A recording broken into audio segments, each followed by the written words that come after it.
السلام عليكم ورحمة الله.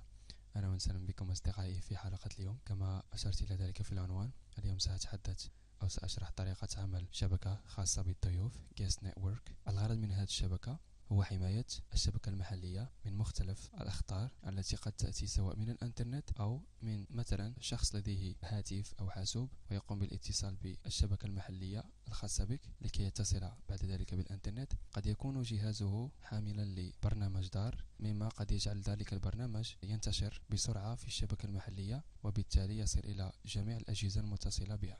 لذلك هذا يعتبر إجراء احتياطي، وتتمكن كذلك من حماية بعض الأجهزة التي تعمل داخل الشبكة، مثلا طابعة وما إلى ذلك، أو سمارت تي في وما إلى ذلك. وكذلك حماية الملفات التي هي متوفرة داخل الشبكة المحلية في الحواسيب. أقصد هنا shared files، الملفات المشتركة داخل الشبكة المحلية.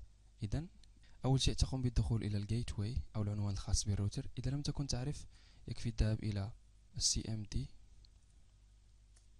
ثم تكتب ipconfig، تصعد قليلا إلى الأعلى، ثم كما تلاحظون تذهب إلى هذه الخانة باسخيل باغ ديفو. وبالنسبة للأشخاص الذين يستخدمون النظام باللغة الإنجليزية أعتقد ستجد default gateway أو شيء من هذا القبيل. تقوم بكتابة هذا الاي بي هذا في المتصفح وتقوم بالدخول. ملاحظة: إذا لم تكن تعرف الكلمة السرية واسم المستخدم الخاص بجهازك، من فضلك قم بالرجوع إلى الدرس السابق لأنني تحدثت عن هذه المسألة.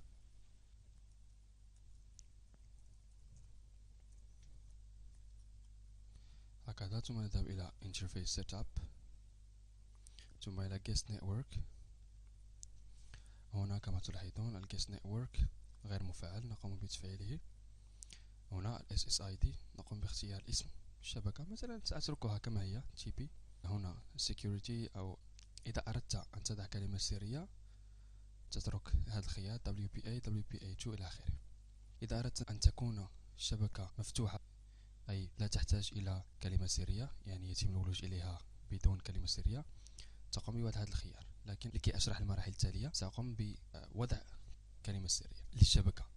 هنا ال Authentication Type كما تلاحظون سأختار الخيار الثاني WPA2 لأنه الأقوى بالمقارنة مع الخيارات السابقة.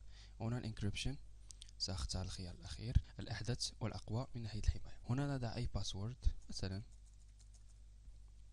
وهنا الجروب كي update period. هنا بصراحة لا أعرف، ليس لدي الكثير من المعلومات عن هذه الخاصية. كل ما أعرف هو أن لها علاقة بالإنكريبشن، يعني بالتشفير أو بالمفتاح الذي سيتم توليده لزيادة حماية الشبكة. أتحدث عن كي أو مفتاح له علاقة بالإنكريبشن والأوثنتيكيشن إلى آخره. لذلك هنا مثلا إذا وضعت 3000، ما معنى هذا؟ معنى هذا 3000 ثانية. ماذا فعلت الآن؟ الآن قلت لمفتاح التشفير بأن يقوم بالتغير كل 3000 ثانية. الآن سيتم تجديد الكي أو المفتاح الخاص بالإنكريبشن كل 3000 ثانية، وذلك لزيادة الحماية. لكن لأنني كما قلت لست متيقنا إذا كان هنالك خواص أخرى لهذا الخيار، لذلك سأترك 0 كما تلاحظون. بالنسبة للخاصية التالية، هنا إذا أردت أن تقوم بالسماح للأجهزة التي ستتصل بهذه الشبكة، إذا أردت أن تسمح لهذه الأجهزة بالتواصل أو الولوج إلى الشبكة المحلية الأصلية، هنا من الأحسن أن تقوم بتعطيل هذا الخيار كما هو ملاحظ هنا. بالنسبة للخيار الثاني، إذا تركت هذا الخيار مفعل فهذا يعني أن هذه الشبكة ستكون معزولة تماما عن الشبكة الأصلية، الشبكة المحلية الأصلية.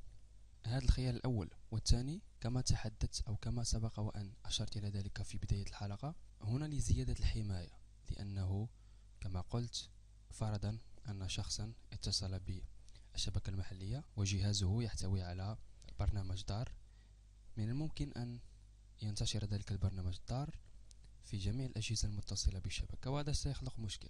كما يمكن أن يخلق هذا البرنامج الضار مشكل في الشبكة نفسها. زيادة على ذلك، عزل هذه الشبكة عن الشبكة المحلية الأصلية هو بمثابة حماية للأجهزة التي تعمل أو التي هي متوفرة داخل الشبكة، مثلا كالطابعة التي يمكن مثلا استعمالها عن طريق الوايرلس، عن طريق الواي فاي، وكذلك الملفات المشتركة.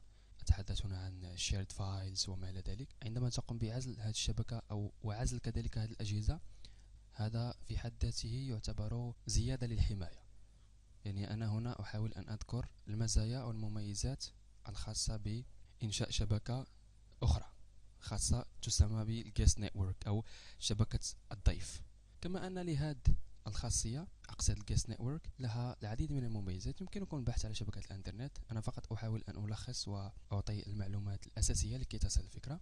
الخيار الأخير هو بخصوص التحكم في سرعة الأبلود والداونلود، سأترك ذلك لحلقة قادمة إن شاء الله. أنا أريد أن أترك سرعة الأبلود والداونلود كما هي، لا أريد التعديل عليها، لذلك لن أقوم بتفعيل هذه الخاصية.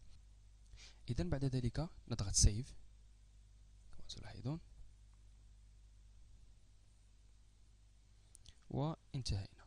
إلى هنا أصل إلى نهاية الحلقة. أتمنى أن تكون الفكرة واضحة وأن أكون قد وفقت في الشرح. إذا كان لديك أي اقتراح، استفسار، انتقاد فمرحبا بك على التعليقات. كما يمكنك مراسلتي على الخاص، ومرحبا بك على مدونتي وعلى صفحتي على الفيسبوك، وكذلك مرحبا بك على قناتي على اليوتيوب. إذا عجبتك الحلقة تبخل علي بلايك، سبسكرايب وشير للقناة، ولا تنسى تفعيل الجرس لكي تتوصل بالإشعار أو النوتيفيكيشن عندما أضع فيديو جديد.